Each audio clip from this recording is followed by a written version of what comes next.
So we'll continue with our discussion from yesterday. We'll pick up on the incretin mimetics that are resistant to biotransformation by DPP4. And of course, these are the ones that we mentioned last time. And we basically talked about everything we need to talk about. Liraglutide, you can see as Victoza. Saxenda is the formulation of liraglutide that you use for weight reduction. And Zoltrop is a combination drug that has your liraglutide in it, and it also has Tresiba, which is an insulin, a long-acting insulin.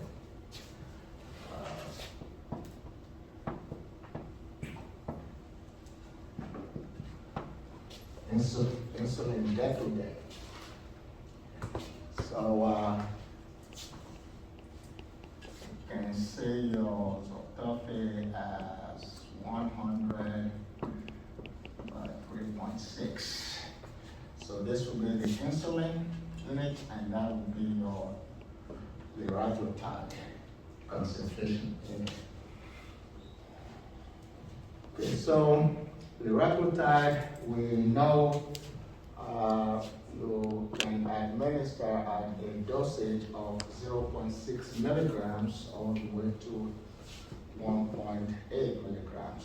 So 0.6 will be only 1 pen, and of course 2 pens will be 1.2, and 3 will be your 1.8. And that can be administered on a QD basis, because these other agents are administered weekly. And so if we look at Saxenda that you will use for weight reduction,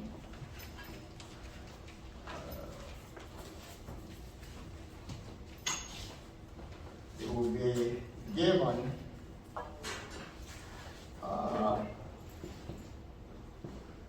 starting with a 0.6 milligrams on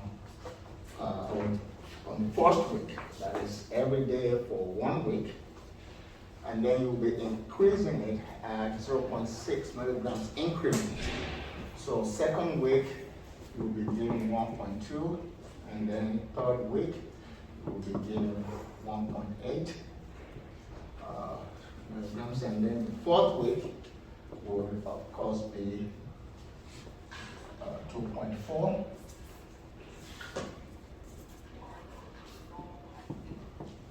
And then fifth week will be giving 3.4 milligrams per day for that whole week.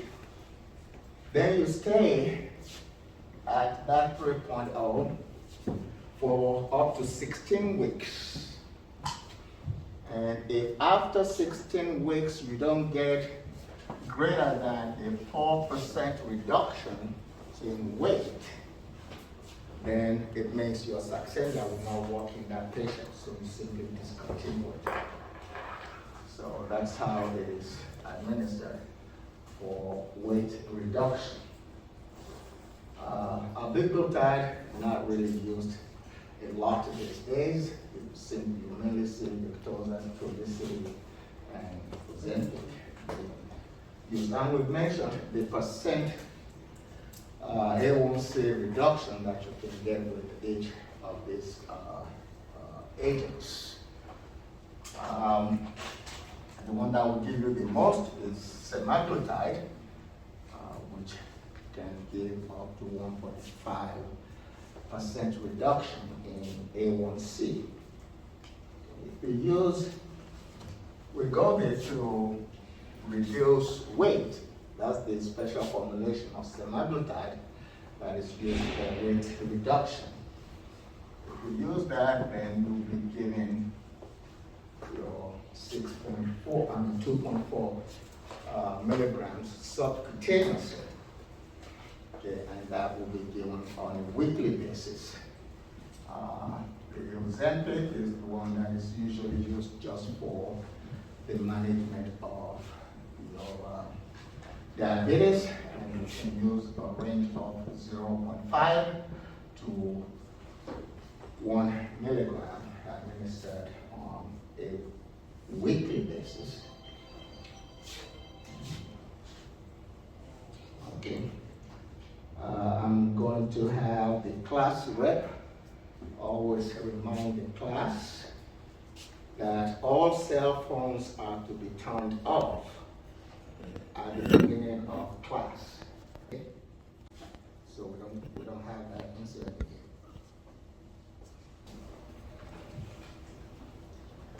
Okay. And your reverses, you can see anywhere from 3 milligrams to 7 milligrams being administered orally. So that is an oral formulation of semaglutide, and that can be given on a daily basis, and it is administered on an empty stomach. So we talked about the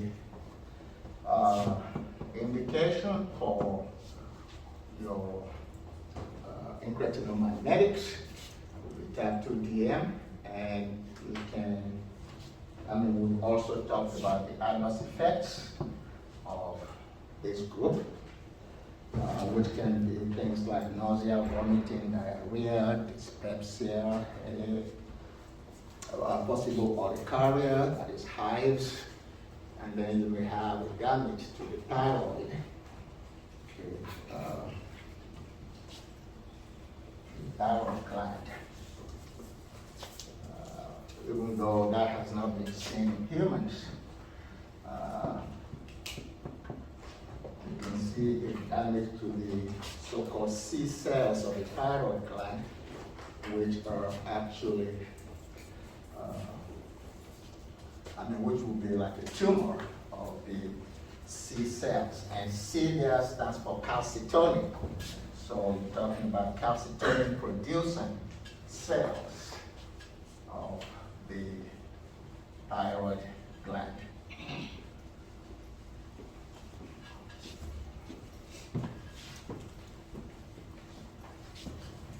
All right. So those would be your incretin magnetics that are administered parenterally. And now we go to what we really wanted to focus on, and that gland, the pancreas. And that will be insulin. We can start with the sources of insulin, where you get it. You can get it from beef, you can get it from pork, and of course from humans, coming through recombinant DNA technology. And pork, of course, is a lot closer to human insulin than beef. For beef, the changes or the differences are found on your position 8, that is the amino acids. Let's put it this way. If you look at your insulin, you have your A chain and your B chain, and you have a connective chain which is called the C chain. And that the C chain was usually responsible for allergies to insulin.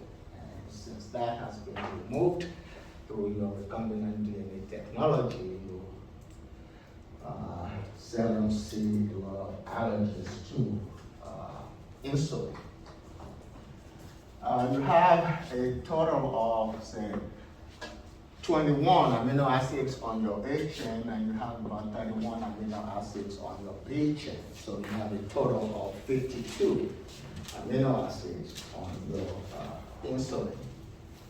The A chain is referred to as the acidic chain, and the B chain is the basic chain for your insulin.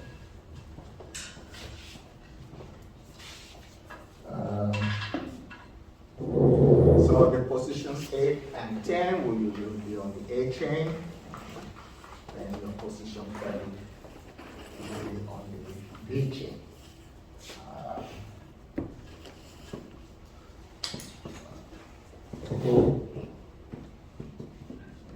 For instance, look at your beef insulin. That's what you would have at the age 10 and 30. If you look at the pork, you will see your threonine and your isoleucine, and then you can see some alanine there. You will see your threonine and your isoleucine, and then you can see some alanine there. And if you look at humans, you have threonine, and you have isoleucine, and you have threonine for humans. So that's why we say that pork is closer to human, because it's the same. The only difference will be at the 30 position on the chain of amino acids. Okay. So those are the sources of your insulins, and then of course you have some synthetic ones or semi-synthetic that you can see. For instance, if you look at your B chain, at the 28th position you have a proline, 29 you have a lysine. That's normal for your B chain. But if you switch these around, so that you now put lysine on 28 and you put proline on 29, what you will have there refers to that chain then, that change is Lys Pro. That's how you have your insulin Lys Pro, which is your analog. Okay, so it's just an interchange at the 28-29 position. And if, for instance, you put, instead of proline here at the 28th position, if you put aspartic acid to replace proline, then you have your insulin aspart, okay, which will be your normalog. Okay. And it's the same thing for your insulin glycine. Okay. For insulin glycine, the position 3 on your B chain, if you replace that valine with lysine, okay, and the lysine here on 29, if you put in there glutamic acid, then you have glue lysine.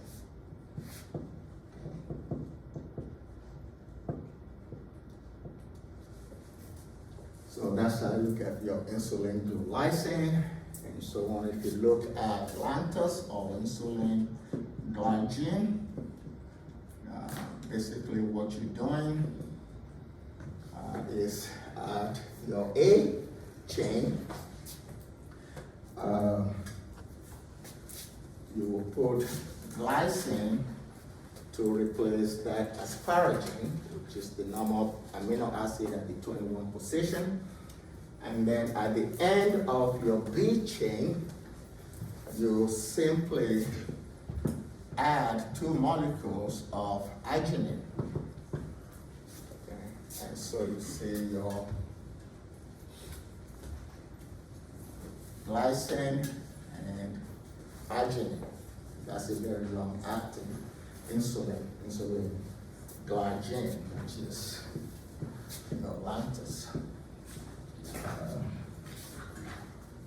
So just some minor changes in your chains of amino acids will give you some of those synthetic agents.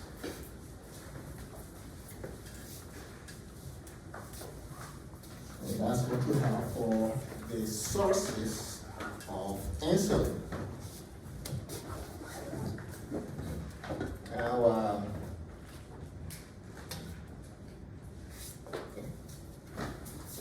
how does insulin work? The mechanism of action of insulin. Normally you have, let's say, your blood vessels here. Okay. And then you have some cells in the body, like that. Okay. In the blood vessel, you have, let's say, your sugar molecules.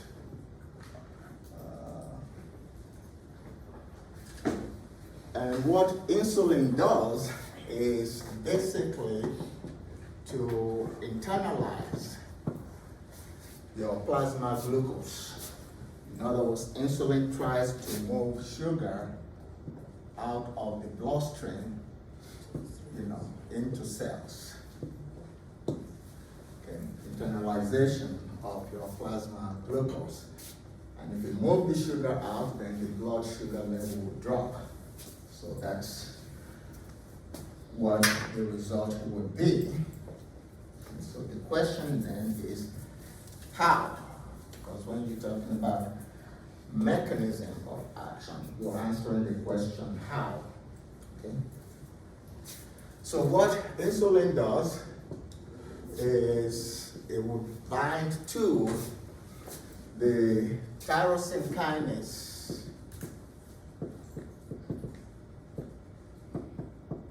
So it binds to its subtype of tyrosine kinase receptor. And when it does that, you will get an autophosphorylation. Autophosphorylation of the insulin receptor substrate, or IRS. And the autophosphorylation of that IRS will activate your GLUT4, which is a glucose transporter. So glucose transporter 4, and then you will get the movement of glucose into the cells. So that's how insulin works in that regard. That autophosphorylation of IRS would also cause the movement of certain other things into cells. For instance, you will see the movement of electrolytes, like potassium, like magnesium, like phosphate. Okay, those would move into the cells. You also see an increase in the movement of amino acids into cells. So the amino acids will then lead to protein synthesis. Fatty acids would also move into cells, and so you will get an increase in lipid formation, so lipogenesis. Okay. And you would also see, of course, the formation of glycogen, because when you're internalizing glucose, glucose will be stored in the form of glycogen. Okay. So all of this one can see by that simple autophosphorylation of IRS. Apart from that autophosphorylation, you would also see the phosphorylation of other kinases. For instance, growth factor receptor binding protein 2. Growth factor receptor binding protein 2 will also be phosphorylated. And in this situation, phosphorylation is synonymous with activation. That is, you're activating those kinases. Okay. MAPK, that is mitogen activated protein kinase. Then protein kinase B, that would also be phosphorylated or activated. And then PIK3, P13K, phosphatidyl inositol 3 kinase. Phosphatidyl inositol 3 kinase. So all those kinases will be activated once insulin binds to that tyrosine kinase receptor phosphate. So once this binding occurs, you get autophosphorylation of IRS, and you get activation or phosphorylation of these other kinases. And what will all these other kinases do once they are activated? If you look, for instance, at MAPK, that is mitogen activated protein kinase, that always increases cellular growth. So with insulin, you can get an increase in cellular growth, and you can also get an increase in differentiation. Okay. And if you're talking about cells, and you mentioned the word differentiation, basically what it means is function. Okay. So you get increased cellular growth, you get an increase in cellular function, and then you will get an inhibition of the breakdown of lipids. So you get an inhibition of lipolysis, and you get an inhibition of gluconeogenesis, and you also get an inhibition of glycogenolysis. Okay. So all of those can result from the activation of these kinases. Okay, and if you go back and look at what we said about glucagon, you will see that glucagon does the opposite of this, lipolysis and gluconeogenesis and glycogenolysis. All right, so that's essentially how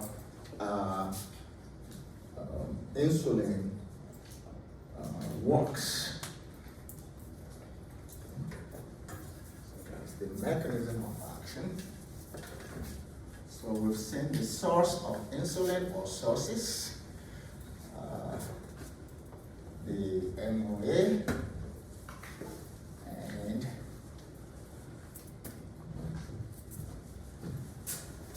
can go to the ADME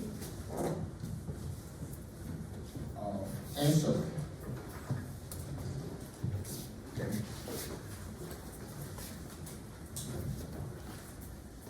And before we get to the ADME, because the ADME can also affect the classification of insulins. You can classify insulins based on the onset of action or based on the duration of action. Okay, and based on those two parameters, you can classify your insulins into those that are ultra rapid, that is ultra rapid acting insulins, and then those that are rapid acting, then those that are short-acting, and the ones that are intermediate, and then of course the ones that are long-acting. So those are the classes of your insulin. And like I said, you can use either duration of action or onset of action for the classification. This is a relatively new classification or class, if you will, your ultra rapid. Okay, so if you just look at this lower four, you've taken duration of action, for instance. Your rapid acting agents would, usually start within, let's say, we'll have the duration of action of say 2 hours. The onset of action will be anywhere from 0 to about 15 minutes. Okay, so that would be like onset. So duration of action will be like 2 to 4 hours. And if we look at your short-acting agents, the duration of action will be about 6 to 8 hours. Then your intermediate can be somewhere around 16 to 24 hours. And then long-acting will be greater than 24 hours.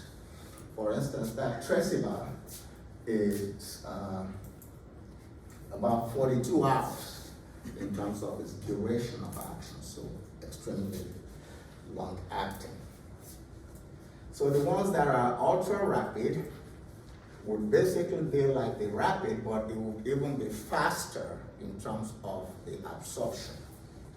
Okay. So some examples of your ultra-rapid agents would be the inhaled insulin, like your Afrezza. Afrezza will be ultra rapid. Exubera will be an ultra rapid acting agent. Those two are administered by inhalation. Okay. And basically what happens there is you give about 4 to 8 units of these inhalation agents using a steamboat device. And when you inhale that powder, which is already formulated into like a little capsule,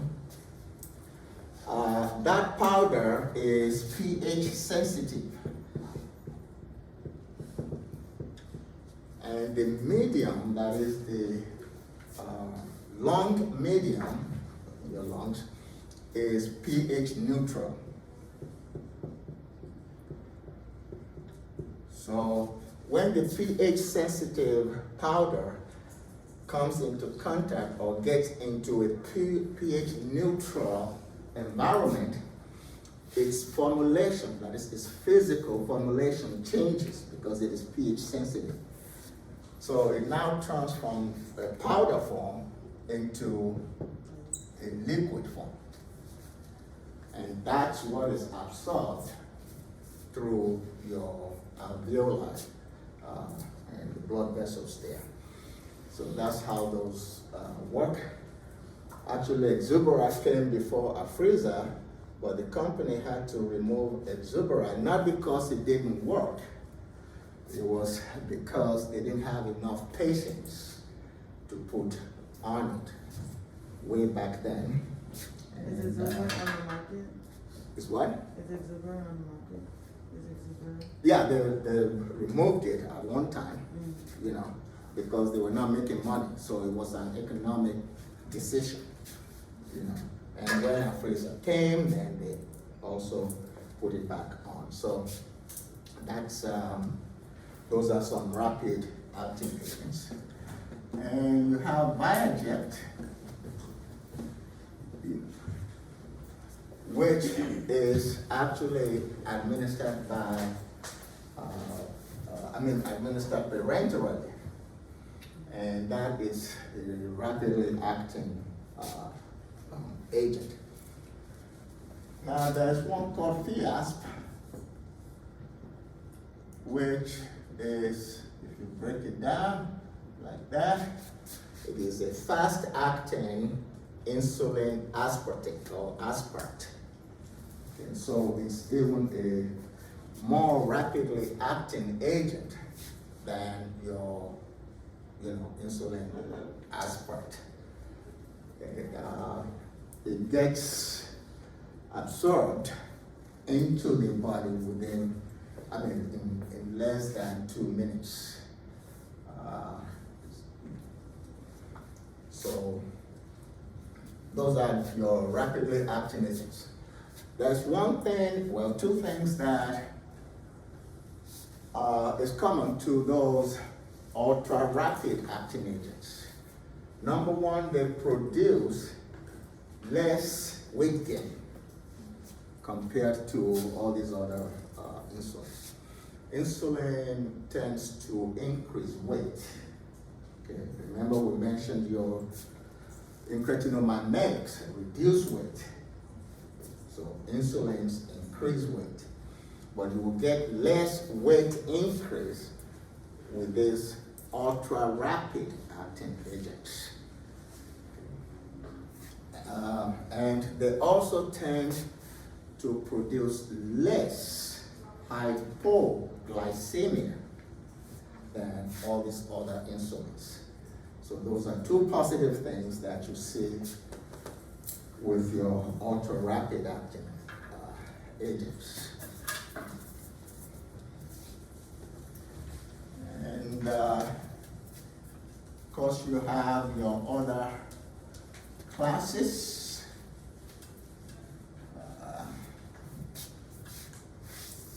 So ones that are rapid acting agents will be like your Humalog, Novolog, and Apidra.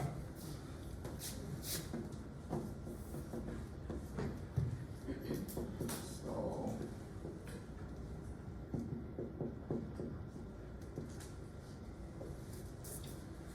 and of course you have a derivative of your Humalog, which is your Admelog.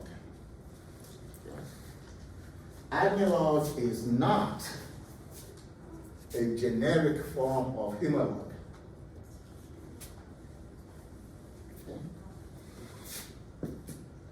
It is a biosimilar formulation of Humalog. That's the difference. A biosimilar drug is not a generic formulation. You cannot have a generic formulation of a biological acting agent like insulin that is large in terms of molecule size. Okay. When you use the word genetic, it means pound for pound, what you're producing as a generic formulation has to be exactly the same thing as the brand. You can get that done with small molecules. It's impossible to get that done with large biological molecules. And so you just say that they are biologically similar, but they are really not exact, so you can't say they're genetic formulations. Okay. You have that Desagra, which is a biosimilar form of your Lantus. It is not a generic form of Lantus. It is a biosimilar form of Lantus, just like Admelog is a biosimilar form of your Humalog. But in a way, Admelog is even faster absorbed than your normal Humalog. So it can start acting a little bit faster than your Humalog. So those are your rapid acting agents. And examples of short-acting agents. Short-acting agents would be your regular insulin. So if we're talking about Humulin R, Aminobumin R, those are your short-acting agents. And you see the difference in terms of duration. You can also see the difference in terms of onset of action. Okay. The intermediate acting agents would include your NPH, that is the neutral protamine hydrodrug.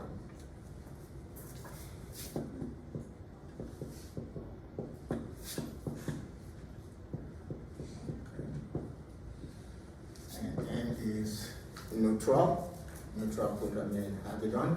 That's the insulin that is also sometimes referred to as your isophene insulin suspension. Question. Those agents they are short acting or intermediate? Which one? Those agents you just mentioned, are they running? We're talking about your NPH, you said? So the NPH is short and No, NPH will get into the intermediate acting agents. Okay. Okay. Short will be regular, see, right up here. Regular. Yeah. Okay. So the NPH will be your intermediate acting agents, and the NPH, like we said, is neutral protamine, protamine.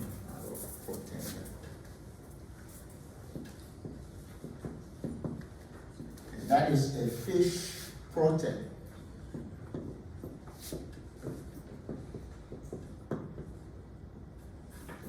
Where did you come across protamine? Protamine sulfate?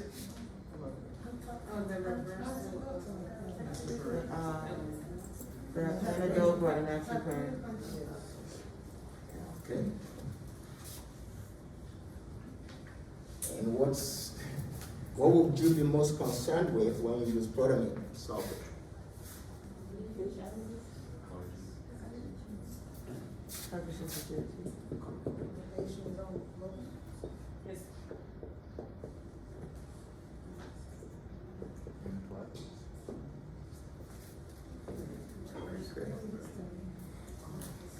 It will cause severe vasodilation, blood pressure will drop rapidly.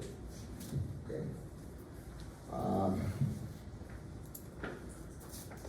But anytime you have protamine in terms of insulin, protamine tends to increase the duration of action of that insulin. Okay.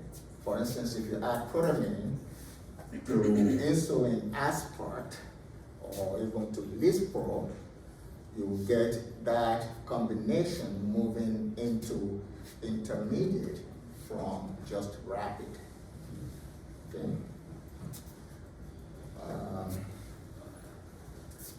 So you have those. Then you have your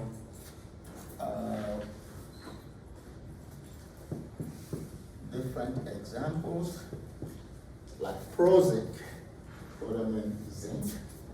Okay, that would also be an intermediate agent. And if you see insulin lente, that would be intermediate acting.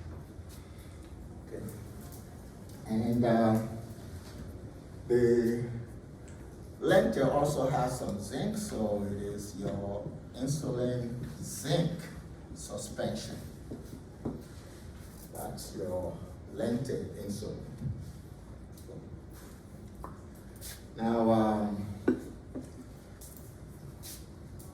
if we look at the long-acting agents, we mentioned one of them, insulin glargine, like your Lantus, and then you have your detamere, which would also be long acting, and you can have ultra lengthy. So those ones will be long acting, and the traceba or insulin diabetic, which would also be a very long acting agent. So those are your different classifications of insulin. If you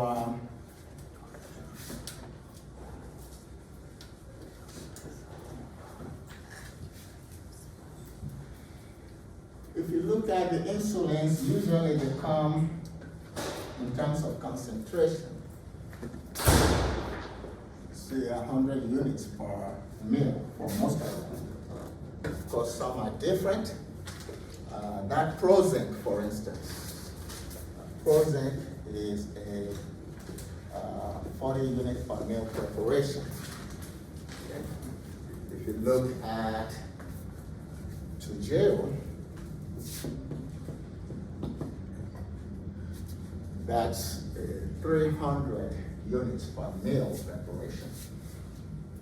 Each pen contains 450 units because each pen contains 1.5 mil. So 300 per mil will give 450 units in each pen of Toujeo. So you can have different ones like that. Traceba, you can have a 100 units per mil, and there's also a 200 units per mil of Traceba, the extremely long acting agent there. And then you can see one that is actually 500 units per mil. Okay. 500 units per mil of your insulin is the one that you will use to treat, let's say, diabetic coma. So where you need a high dose of insulin, to basically try and revive that individual. What did you call that, sir? What did what? What did you call it? You call it a pen? No, the pen, use the pen when we were talking about gel. And you use that in diabetic coma? Yeah, diabetic coma. You can also use it in a DKA patient, diabetic ketoacidosis. Okay, so those are your different classifications or formulations of insulin. Dr. Moe, what about the combination ones, like the 70-30s, the 72-25s, 50-50s? What are those falling under? Okay.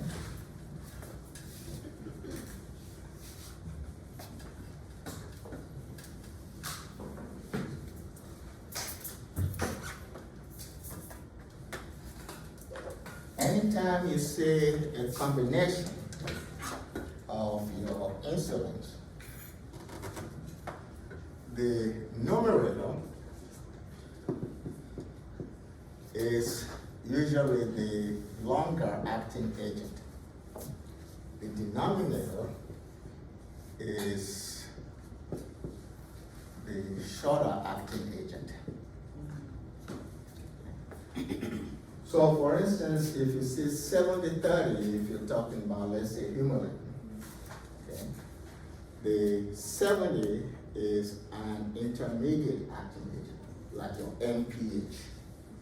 And then the 30 will be a shorter acting agent, which could be your regular insulin.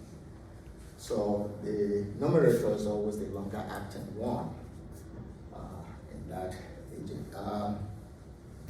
You can have 70-30, you can have 75-25, you can have 50-50, so there are different preparations like that, but the upper part is always the longer acting agent. There's a product called Razonate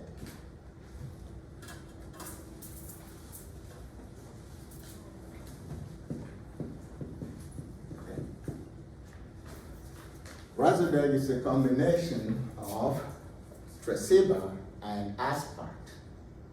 Okay. And you have it, say 70-30 preparation, so that the upper part will be your tresiba and the lower part, that is the denominator, will be your insulin aspart.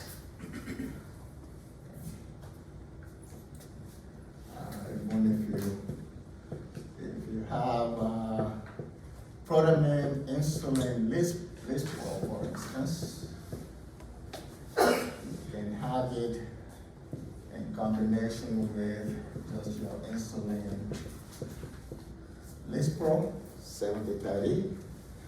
Because of this protamine, this part here becomes an intermediate acting agent. And so it is longer acting than the shorter one, which is just your regular humalog. Okay. And in terms of A1C reduction, your insulin preparations can give you anywhere from 1 to 2%. So very good in terms of A1C reduction. Okay. So those are your different preparations. We've looked at the source, we've looked at the mechanism of action, we've looked at the classifications, and then the ADM of insulin. With ADMA, we always start off with the routes of administration. You can give insulin subcutaneously, IV, and IM, especially if you're thinking about your regular insulin. Okay. For maintenance purposes, the subcut route is what is used, subcutaneous. You can say regular insulin given IV or IM when you need a rapid reduction in plasma glucose, like when a patient is in a coma. If they have that diabetic ketoacidosis coma, for instance, you can say rapid, that is IV or administration of your regular insulin during gestation or labor and delivery. Okay. So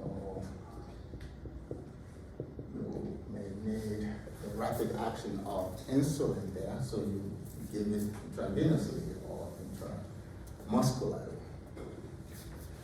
And you can say this route's used when you are doing a surgery, or what you call peri-surgical situations. So you're doing surgery and all of a sudden you see plasma glucose rising, you need to bring it down rapidly. So you give your insulin that way. And of course, we've talked about the other preparations that can be administered by inhalation. You know, Afrezza, Exubera can be administered by inhalation. Okay. And if you're looking at the administration of insulin, it is best absorbed from your abdomen. We're talking about subcutaneous administration, and that will be greater than from your upper arms, which will be greater than from your quads, that is quadriceps, okay, which will be, of course, greater than your gluteus maximus.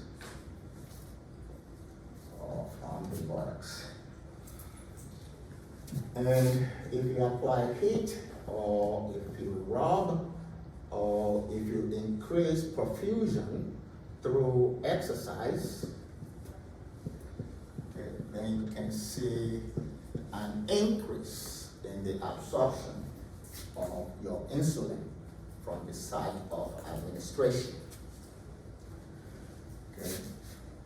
And you want to rotate the site of administration such that you don't get within 1 inch, not closer than 1 inch of any site per month. Okay. The reason for that is because you want to prevent what is called lipodystrophy.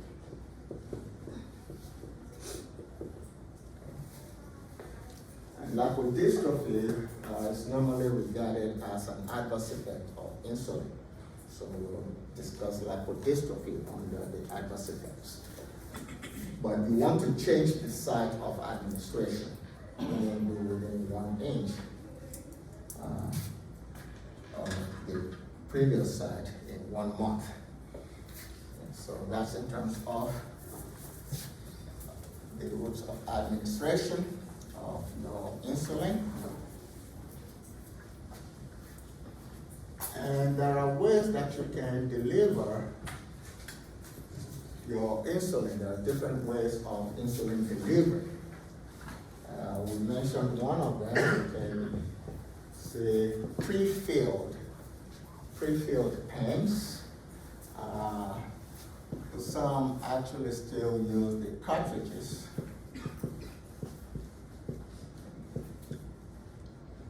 So then you have some that you still have to draw up from the vials. Okay. And you can use what is called a sliding scale, which is not very popular today. Sliding scale of insulin delivery. In that situation, you look at what the plasma level of glucose is. Okay, if it's less than 140 milligrams per deciliter, you don't need to administer the insulin.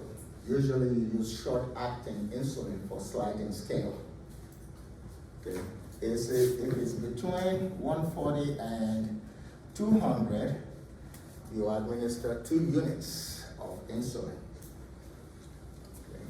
If it's between 201 to 300, you can use 5 units of insulin. Okay. And if it's between 301 and 400, you administer 10 units of your regular insulin, and if it's greater than 400, you use 12 units of insulin. So the sliding scale is delivered or is used through a pump that is attached to the patient. So that's another delivery method for insulin. And then you have your continuous subcutaneous insulin infusion. Continuous subcutaneous insulin infusion. And that also basically uses a pump. Okay. Like people who have the insulin, like I guess monitor, that's the pump, That's that. Okay.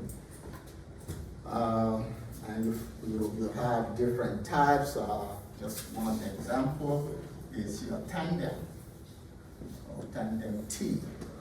You know, it's a pump that will continuously give insulin subcutaneously.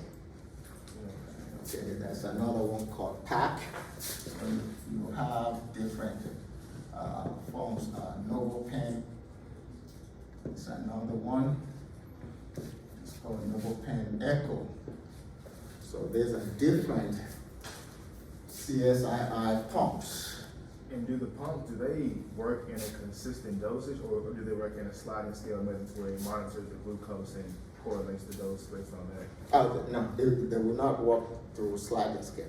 They deliver a certain amount that you can adjust. Yeah, you can adjust. And they are always combined with what you call a continuous glucose monitoring device like Dexcom. You know, there's a product called Dexcom G6. Okay, it's a monitoring device. Okay, so you have the pump delivering the insulin, and then you have the monitoring device that is monitoring the glucose. It's a continuous glucose monitoring, you know, levels. So you can then adjust your pump based on what the result is there. Okay. Of course, you have a delivery system that you can call bolus basal system. Okay. You give a long-acting insulin or an intermediate-acting insulin that will cover 12 to 24 hours. Okay. And then, so if you give your, say, Lantus, it will cover up to 24 hours like that. And then at the time of a meal, when you eat breakfast, lunch, dinner, you will give a short-acting one, you know, to just take care of the increase in glucose postprandially, that is after the meal.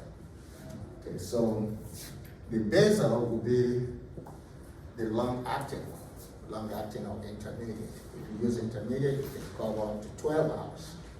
If you use long-acting, you can cover up to 24 hours. And then by the time of eating, you give one bolus short of your short-acting or rapid-acting insulin. You know, you have a jet stream that can actually deliver insulin without using a puncture. Okay, that's one example called Insujet. There's another one you can see, a Silijet. So that does not use a needle as such. So you can get your insulin into the body fast. So those are some delivery systems for your insulin. The metabolism of insulin, that's mainly through thiometroprotein.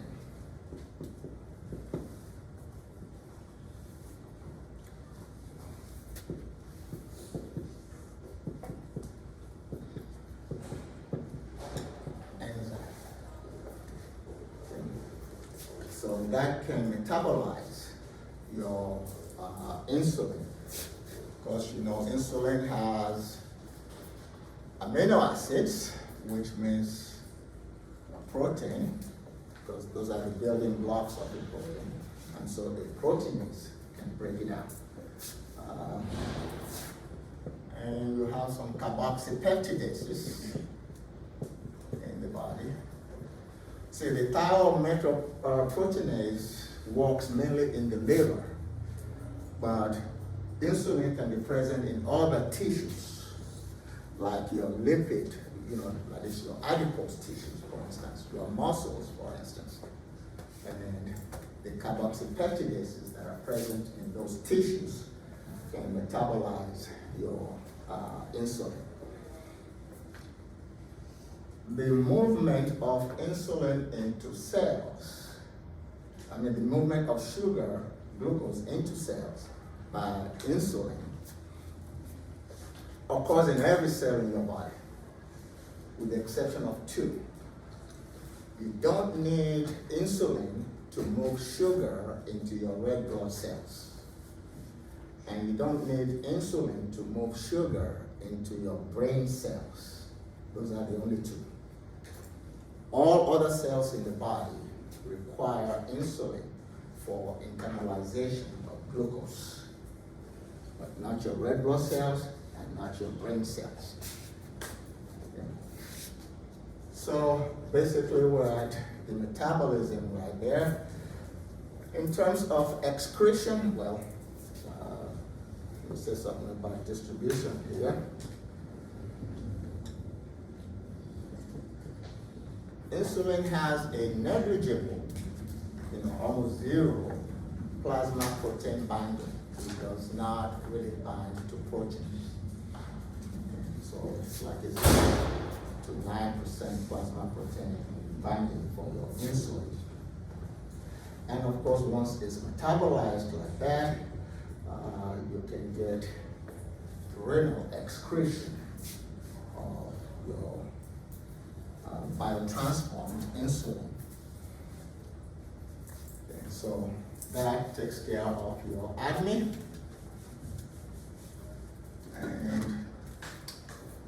And you look at indications for insulin.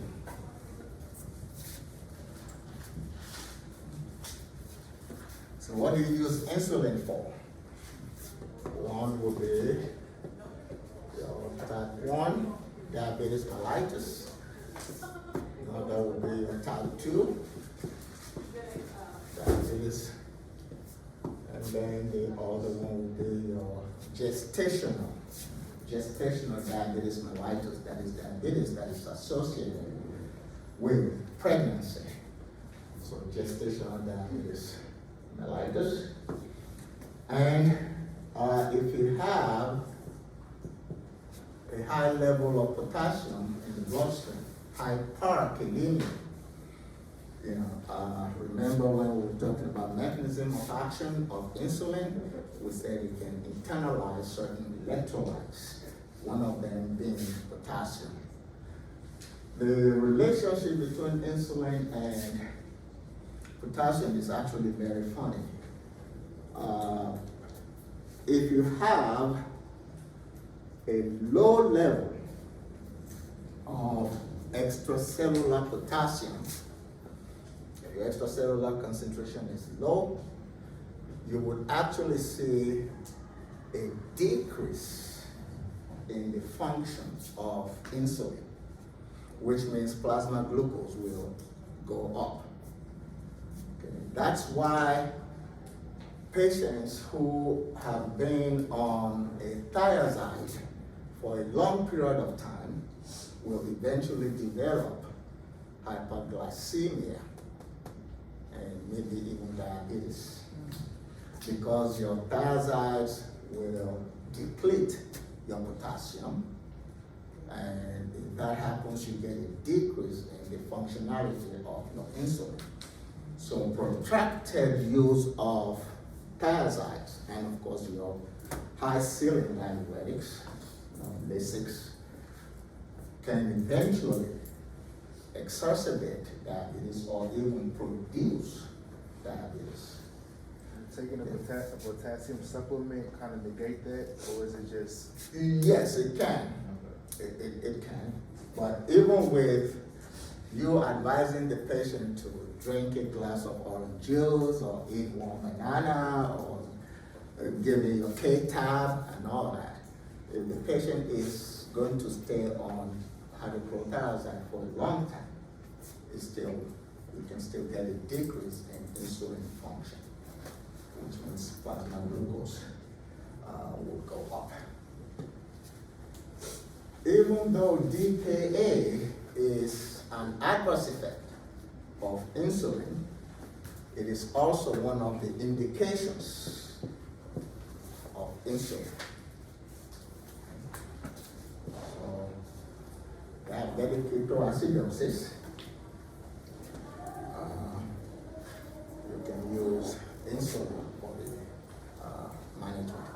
And I would also put HACs in there as one of those. That is your hyper, okay, hyperosmolar, hyperglycemic, non-ketotic syndrome.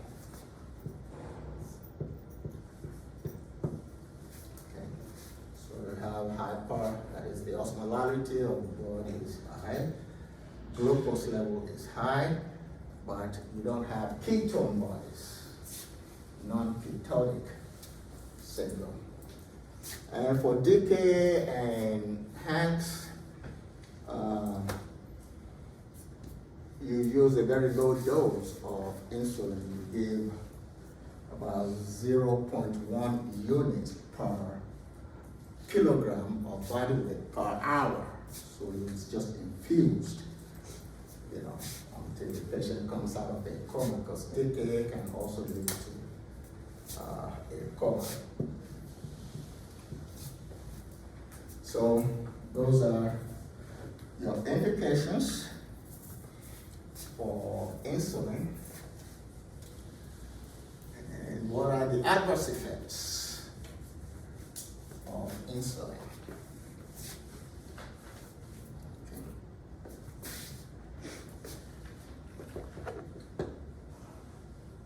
One, you can have hypoglycemia as possible adverse effect of insulin. And the manifestations can be of an autonomic nature or what we call a neuroglycemic nature.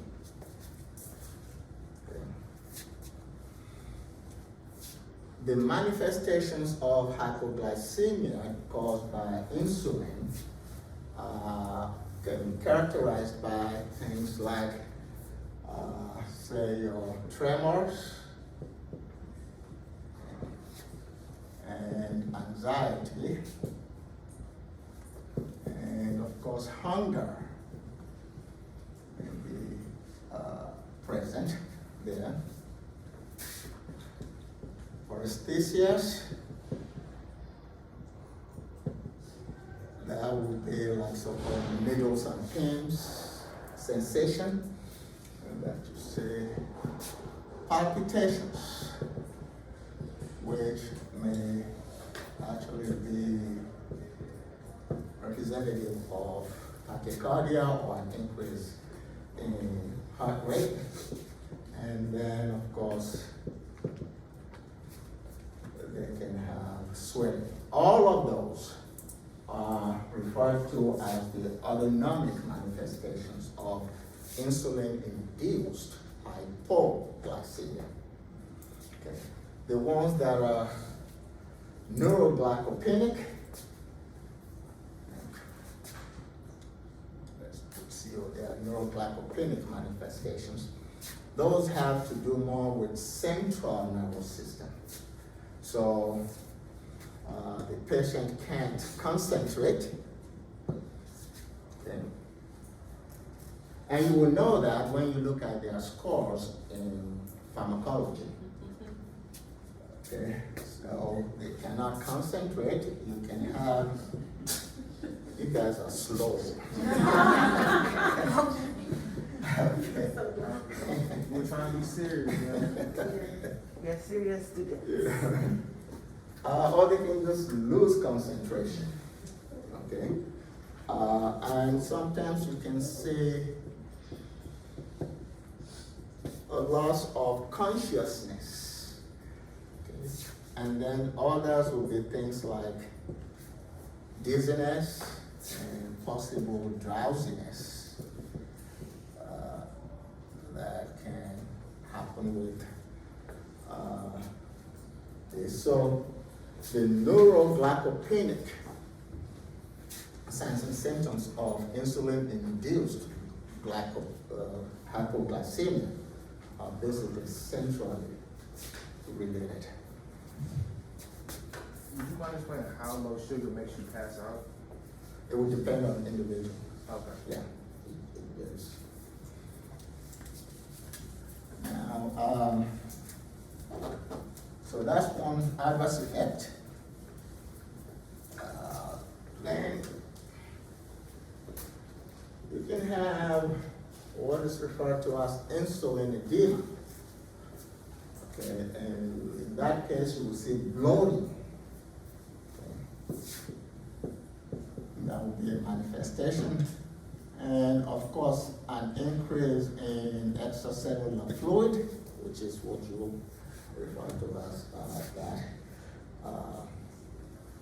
edema. So that can basically lead to increased weight. So the increase in weight that you see with insulin patients is more fluid related. Okay. So then you can have insulin resistance, and I will also put in there allergies. Those have decreased over the years because we now use, human sources. That is the insulin that you get from changing some of the basic amino acids in the human insulin. So there was a time back in the 60s and 70s when the doctors actually scared to give insulin to the patient because they were just falling on the chair, due to allergies.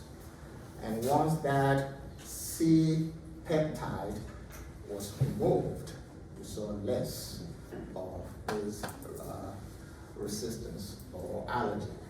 This is the one that I say you can manage by using that 500 unit concentration of your insulin, the regular insulin. So you give that high dose to reduce that.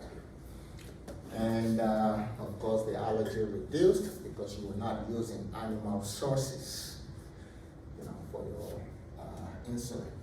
The edema, that fortunately just spontaneously reverses.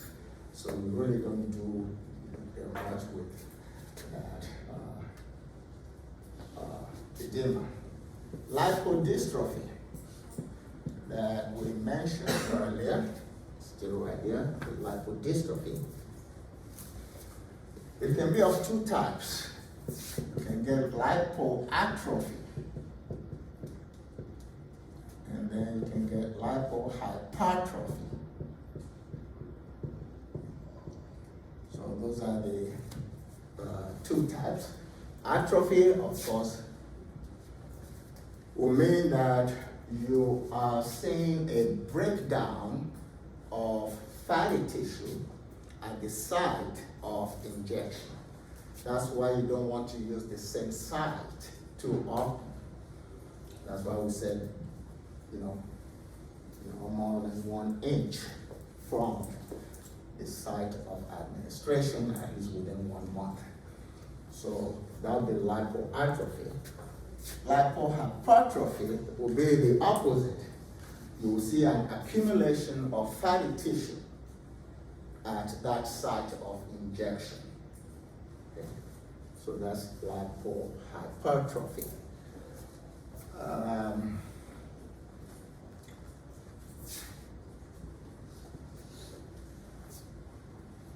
You have a drug that is called myelin that is actually used to treat insulin-induced lipodystrophy.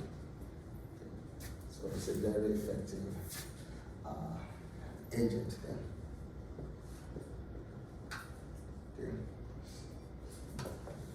And then you can have, like we mentioned earlier, diabetic ketoacidosis, DKA, as an adverse effect of your insulin. Okay.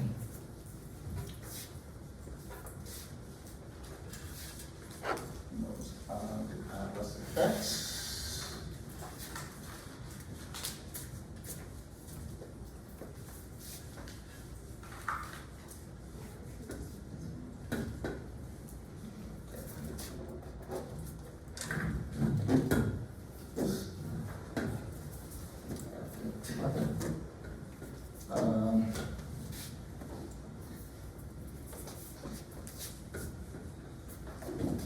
Because that's what we have for your insulins. And that takes us to the end of the parenterally administered drugs for your diabetes. We can now switch gear to agents that will give orally for the management of diabetes. And there are many classes of drugs that you can use. We can start off with your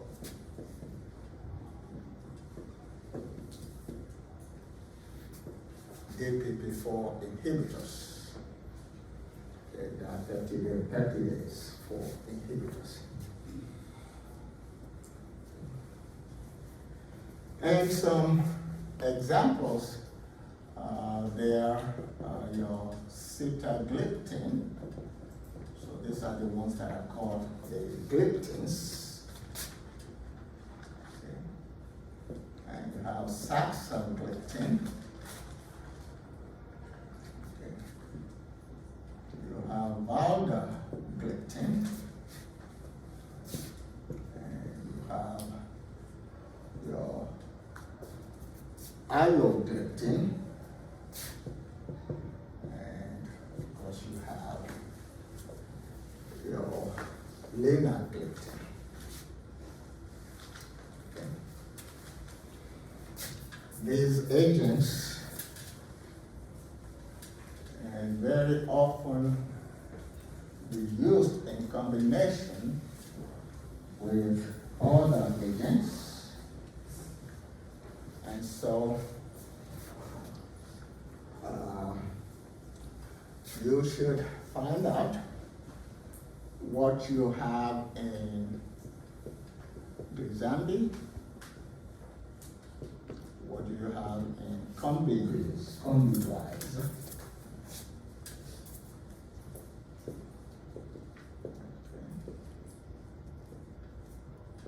What do you have in Casano?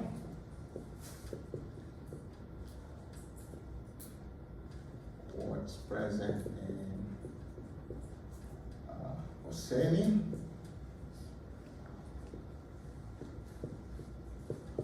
And what's in Galvesmet? Okay. What do you have in Janomet?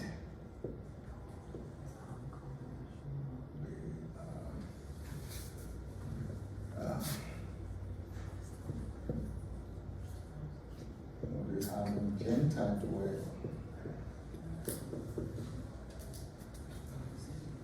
Okay.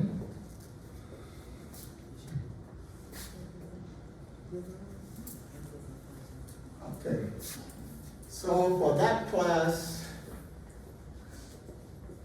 what's the mechanism of action? The mechanism of action is in classification, inhibition of DPP-4. You inhibit DPP-4, you increase incretin magnetics level or incretins level. They go to the beta cells, they stimulate insulin production. Insulin reduces plasma glucose. So that's how they work. The other aspect of their mechanism of action is that they can actually decrease glucagon production. Okay. Okay, so it's not just inhibiting DPP4, they can also decrease glucagon secretion.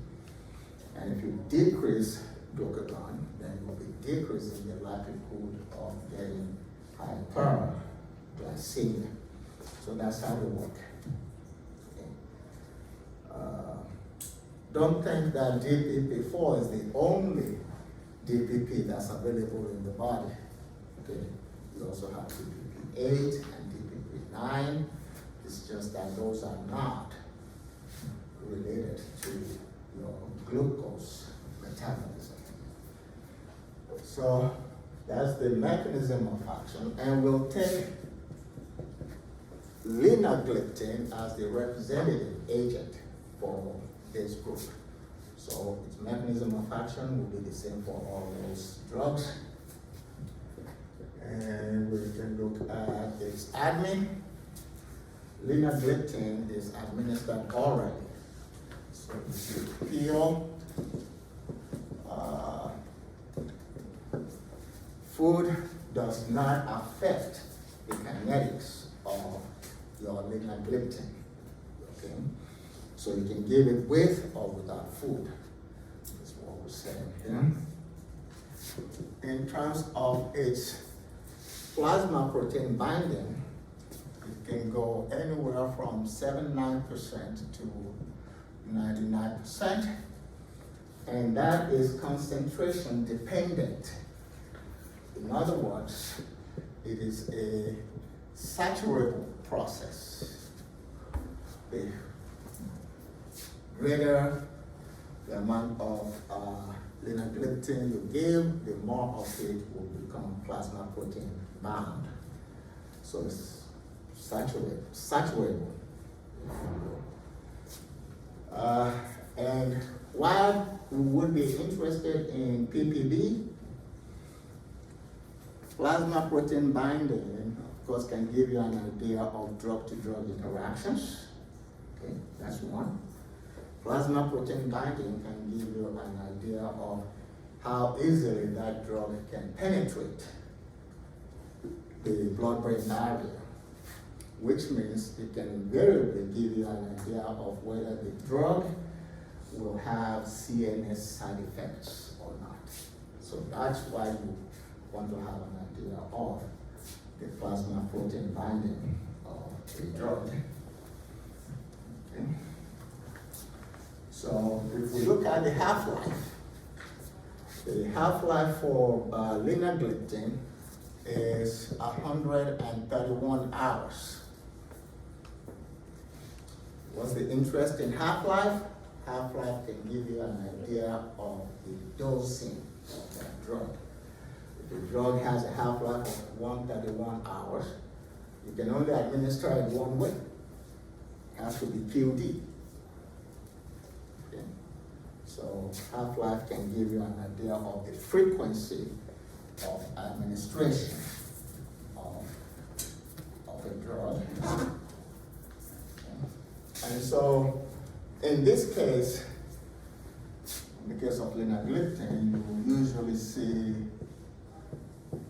that dosage, 5 milligrams pill QD. That's what you would normally use. And then if we look at the metabolism, about 90% of the administered dose would actually be excreted unchanged.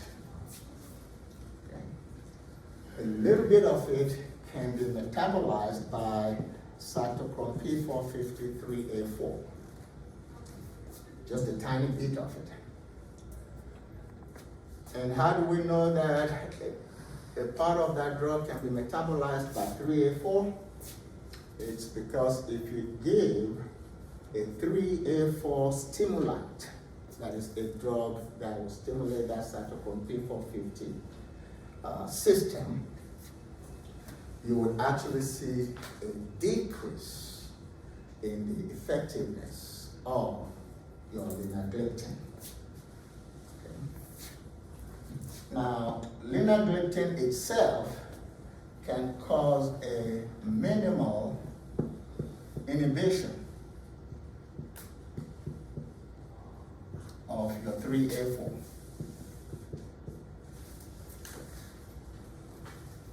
So it can give you a minimal inhibition of cytochrome P450 3A4. In terms of the excretion, it is mostly through the enterohepatic pathway.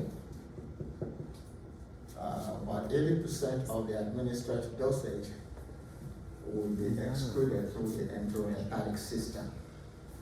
A very, very small amount, just about 5%, can actually be excreted through the urine. So what does that tell you? Renal dysfunction does not affect the kinetics of linagliptin. So if the patient has renal dysfunction, you can still use linagliptin because only a tiny amount will be affected, in terms of urinary excretion. Indications for linagliptin is mainly used in your type 2, and we've seen the dosage. And when you look at some of those combinations, you can see that it can work alongside with some other agents. Okay. Now, the adverse effects of linagliptin, one is it can produce hypoglycemia. The chances of linagliptin causing hypoglycemia will be increased if you were to give it concurrently with an SU, that is sulfonylurea. Okay. So if you give it concurrently with the sulfonylurea, you will see an increased chance of it producing hypoglycemia. And that is true with all of your incretin-mimetics also. Because you look at the actions of this drug, it's basically incretin-mimetic in nature. You will see in incretins. Okay. So if you give it concurrently with sulfonylurea, or if you give it concurrently with insulin, you will see an increase in the chances of getting your hypoglycemia. 2, nasopharyngitis. Okay. Nasopharyngitis is another adverse effect of that drug. And 3, it can cause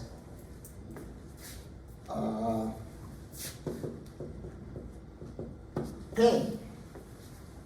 You can have arthralgia, myalgia, so pain in the joints, pain in the muscles, and it can also give you pain in the back or back pain. So it does produce pain,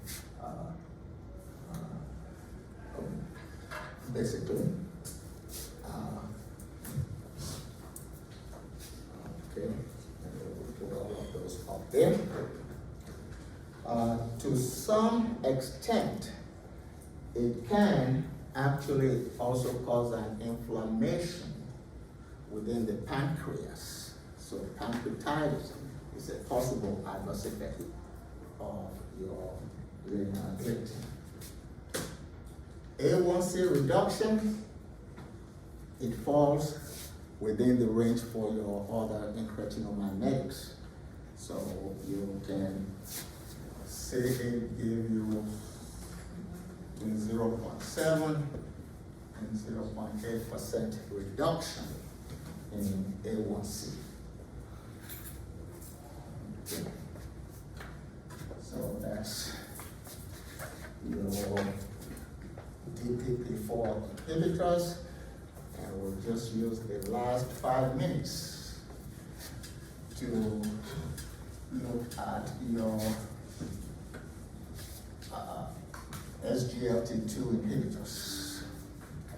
So that will be another class of orally administered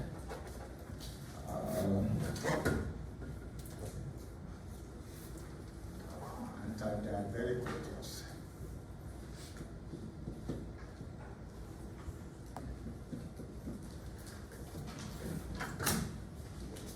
So this will be the agents that would inhibit the sodium glucose co-transporter 2, particularly at the renal level.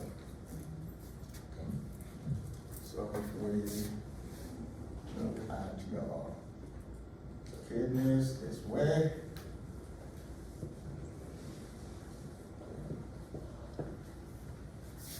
and put the blood vessel here, you have your glomerulus over here, and all that. So you can have some of your sugar or glucose in the renal tubule, like that. That glucose is sometimes supposed to be reabsorbed into the bloodstream. Okay. And one of the transporters that will do that is your sodium glucose co-transporter 2. So some of the drugs that belong to this class would include dapagliflozin, and of course they are all gliflozins. So you can have canagliflozin, like that. You know, empagliflozin, and you have orthogliflozin. And the one that we'll take as a representative agent there is canagliflozin. Dapagliflozin actually went to the FDA before canagliflozin, but the application was initially rejected because it was found to produce too much of a risk of breast cancer and bladder cancer. So it was rejected, and that's when canagliflozin came on the market, and the company went back and reformulated their dapagliflozin such that you have less risk of breast and bladder cancer. So these are basically the 4 SGLT2 inhibitors. Taking canagliflozin as the prototype or the representative agent, we look at its mechanism of action, which is basically that. It inhibits the movement of glucose back into the bloodstream, so you now have a lot of glucose going out in the urine. Okay. And so plasma levels of glucose will drop. So that's the mechanism of action. We look at ADME for canagliflozin. We know it is administered orally. Okay. And when it is given, the dosage is usually 100 to 300 milligrams QD. And you want to give it just before the first major meal of the day. Okay, so it has to be given before the first major meal of the day. If we look at its plasma protein binding. It's very high, that is, it's greater than 90% in terms of plasma protein binding. So you would expect it to cause little or no CNS related adverse effects. Okay. The half-life for the drug is about 11 to 13 hours, close enough to permit a once-a-day administration. So it's usually administered on a QD basis. Okay. In terms of its biotransformation, there's nothing to speak of there. So in other words, it is seldom biotransformed. And then the excretion is more in feces than in the renal system. So it does go out in the urine, but it's more in the feces than in the renal system. Indication, of course, would be type 2. That is A1C reduction that it gives you is about 0.93% A1C reduction. So it's very good, close to 1. Okay, so that would be the indication. And this is another drug. Well, many of these SGLT2 inhibitors can be used in combination with other agents. And we'll mention a few of them later. Now, in terms of the adverse effects of canagliflozin, you can actually derive the adverse effects of canagliflozin from its mechanism of action. So, if you're losing a lot of glucose,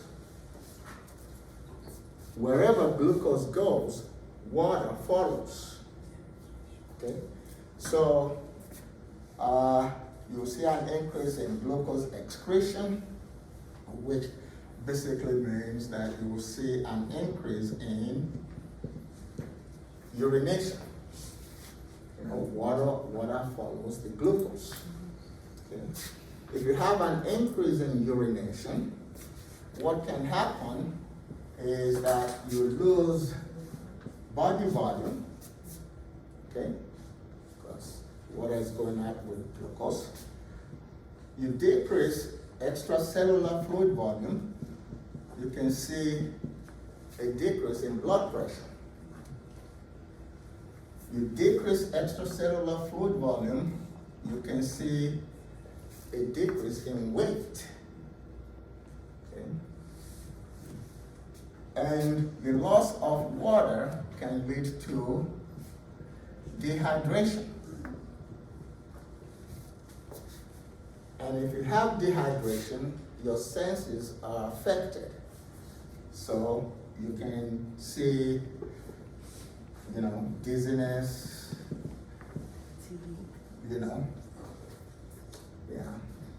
and your skin becomes dry, so all of those can be based on that dehydration that you see.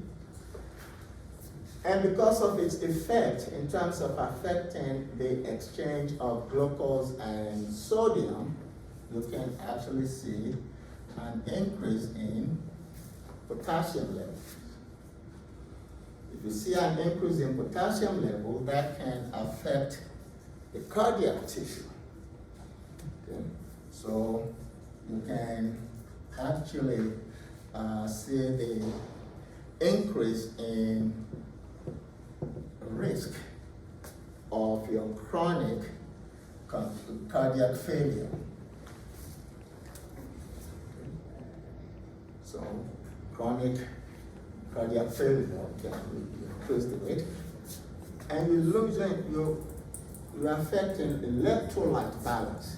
So the electrolyte imbalance can lead to a risk of your bone density. Okay.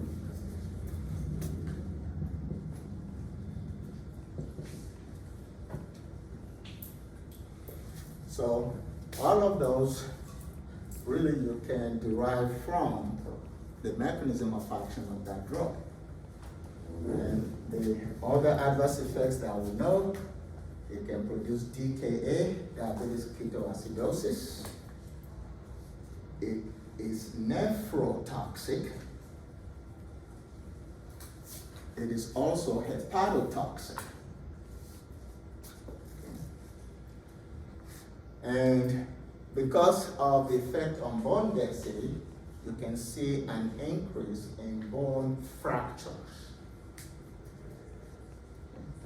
So one can see a lot of those things. Some people are hypersensitive to the drug. So hypersensitivity is an adverse effect of your canagliflozin. What about UTIs? What about UTIs? Yes, we're coming up with that. We have to give a reason for it. Okay. So that was all fluid. What about the glucose? Whenever you have an increase in glucose in the body, bacteria can grow because bacteria love glucose. Okay. And I used plural. I didn't say bacteria loves. Okay? Because